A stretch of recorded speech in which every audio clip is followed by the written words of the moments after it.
नमस्कार, मैं हूं आपके साथ मयंक। आज 11 अप्रैल है और ईरान और अमेरिका के बीच इस्लामाबाद में बातचीत हो रही है। लेकिन इसी बीच बड़ी खबर है इजराइल से। इजराइल के 4 शहरों में भयंकर हमले हुए हैं, जबरदस्त हमले किए हैं और हिजबुल्लाह ने लिया है बड़ा बदला। देखिए, कल आईडीएफ ने जिस तरह से हमले किए लेबनान में, बेरूत में और दक्षिणी लेबनान में हिजबुल्लाह के कई ठिकानों को निशाना बनाया गया। उसके बाद पिछले कुछ घंटों के अंदर हिजबुल्लाह की तरफ से बड़ा अटैक हुआ है इजराइल में।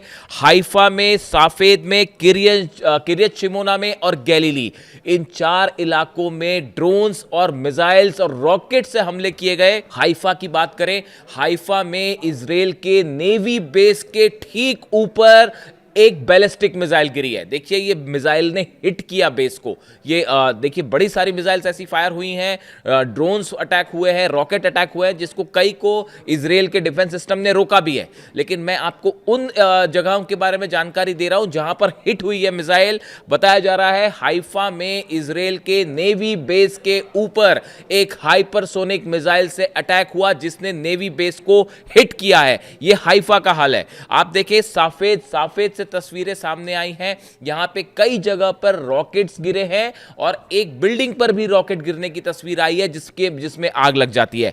इसके अलावा किरियत शिमोना में भयंकर अटैक हुए हैं। किरियत शिमोना में कई जगह सड़कों पर, बीच में जो है वो गड्ढे हो गए हैं। आग की तस्वीरें आई हैं, कई गाड़ियां तबाह हुई हैं। जो 300 से 400 लोगों का कत्ल किया गया लेबनान में, उससे हिजबुल्लाह बेहद नाराज, बेहद गुस्से में और लगातार जो है हमले हो रहे हैं। इसी तरह गैलीली में भी जो है वो तबाही की खबरें आ रही हैं। गैलीली को भी निशाना बनाया गया है।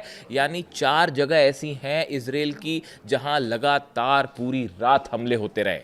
और इतना ही नहीं, सिर्फ हम इजराइल की बात ना करें, इसके अलावा देखिए जो खबरें हैं, 4 देशों से खबरें आई हैं। अगर हम पिछले कुछ घंटों की बात करें, 4 देशों से खबरें आई हैं। बहरीन में देखिए, बड़ी हैरान करने वाली बात है, बहरीन में भी धमाकों की खबरें आई हैं।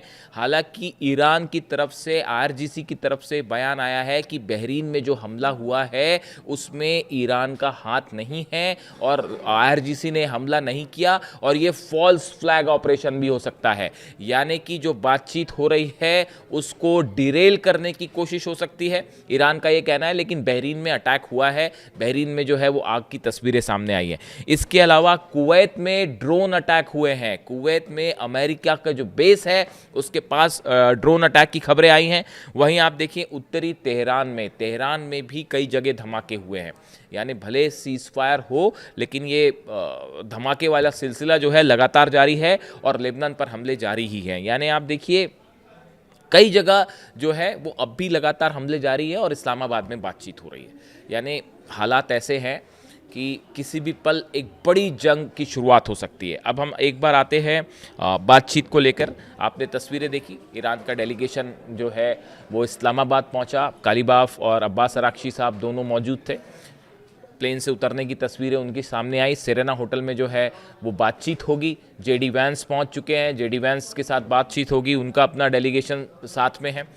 लेकिन इस समय जो खबर आ रही है इस्लामाबाद से, जो अंदर की कुछ खबरें हैं, देखिए, जंग की सूरत में अब किसी को, जहां तक जंग का सवाल तक, किसी के मन में अब ये डाउट नहीं है। पूरी दुनिया इस बात को अब मान चुकी है कि ईरान ने अमेरिका और इजराइल को, दोनों को झुका दिया। ये जंग के हालात है। जितने स्ट्रैटेजिक आप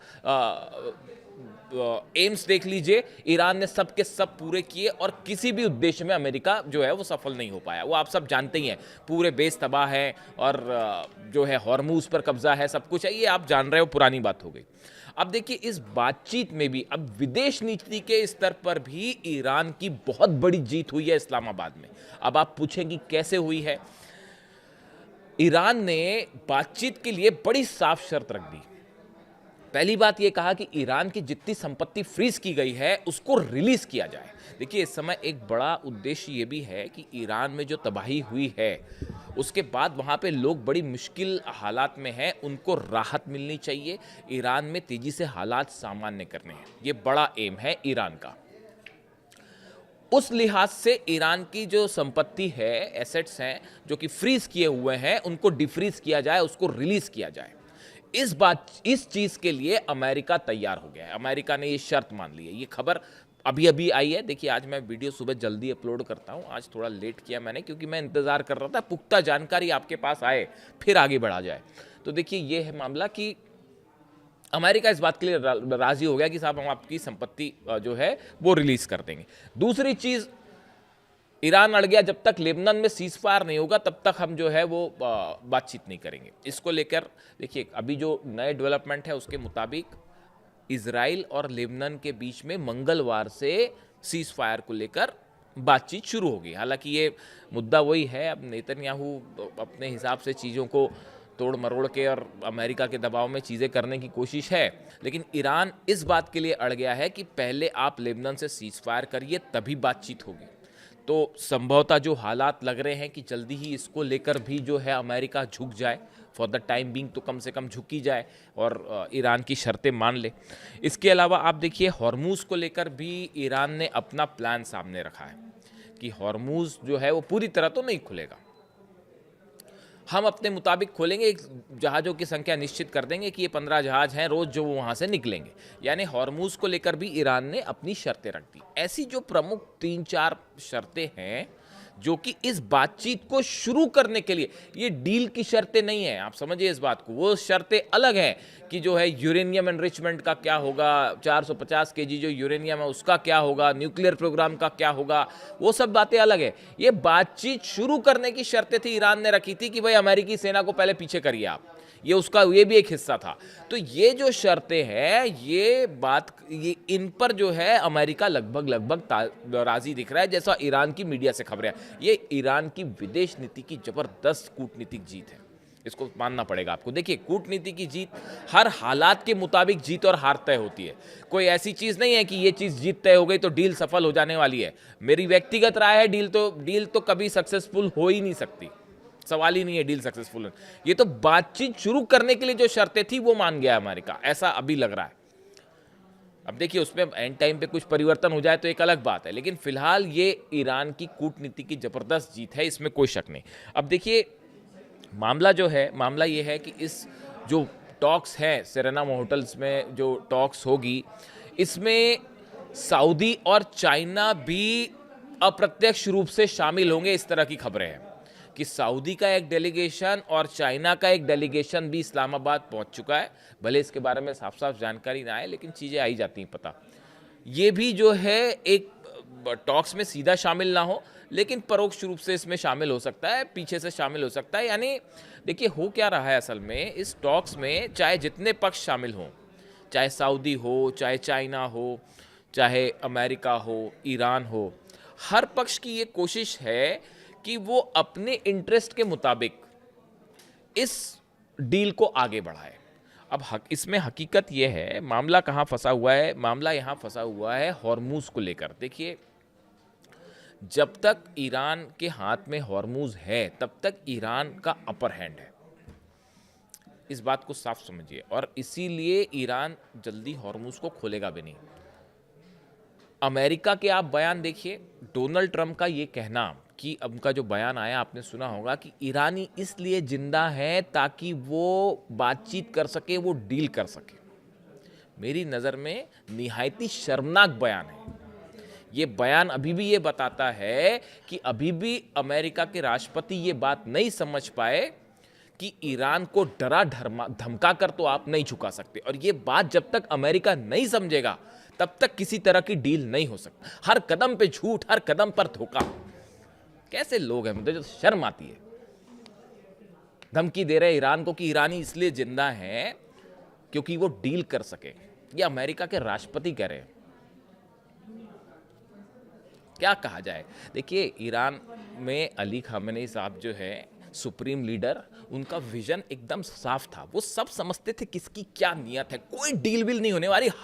हर शख्स का मकसद यहां सिर्फ यही दिख रहा है कि कैसे ईरान से को फंसा के फायदा निकाला जाए, बस यही हकीकत है साहब। कोई एक भी पक्ष ऐसा नहीं है इस डील में जिस पर ईरान भरोसा कर सके। बताइए किस पे भरोसा कर सके? अमेरिका पे, जो 165 बच्चों पर हमला करके उनकी जान लेता है। सिर्फ तेल चाहिए इनको। हॉर्मुज में ट्रंप फंस गए हैं और गर्दन पकड़ ली है ईरान ने, बस हकीकत इतनी है।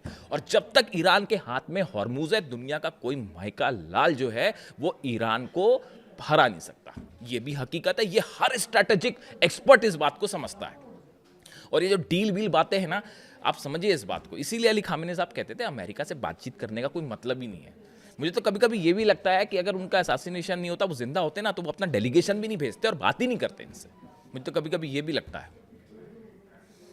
किससे बात करोगे आप? नेतन्याहू से बात करोगे, इजराइल से बात करोगे, अमेरिका से बात करोगे, क्या बातचीत करोगे? तो खैर, अब हालात ये है कि बातचीत होनी है तो ये 4-5 शर्तें जो सामने रखी थी ईरान ने, वो फिलहाल ऐसा लगता है कि उसको लेकर बातचीत आगे बढ़ेगी। लेकिन अब सवाल ये है कि इस बातचीत में होगा क्या?